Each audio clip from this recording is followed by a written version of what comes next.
सखी दाँत काटवा मिलल बा तोरा कभर करेला चितयौरी पाटवा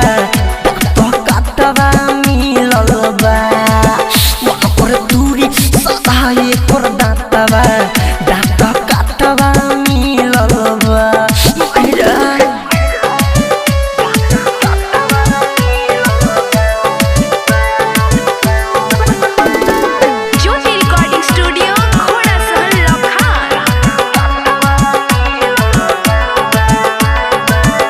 रात बहादी में धोके कबाड़ी पूरी रात बहादी में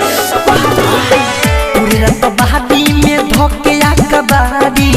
गमछा बिछा के धरे लपार पारी तो उठौना छोड़े लगा के जीभ चाटवा दाँत काटवा मिलल बा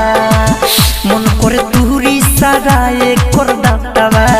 दाँत काटवा मिलल बा दाँत काटवा मिलल बा हे सखी दाँत काटवा मिलल बा तोरा कभर करेला चितयौरी पाटवा दाँत काटवा मिलल बा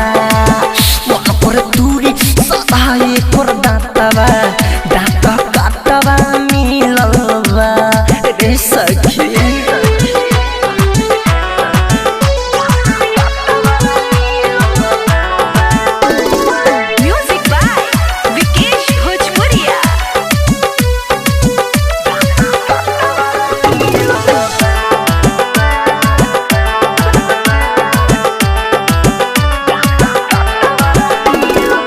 राइटर यमन सरकार न बगड़े राइटर यमन विजय मिथल पिया बारे न घरे फायदा उठा के हमर रत भर चढ़े तो यार अंकित अकेला प्यार बाटवा दाँत काटवा मिलल बा रात दिन पढ़ेला चितयौरी पाटवा दाँत काटवा मिलल बा दाँत काटवा मिलल बा हे सखी दाँत काटवा मिलल बा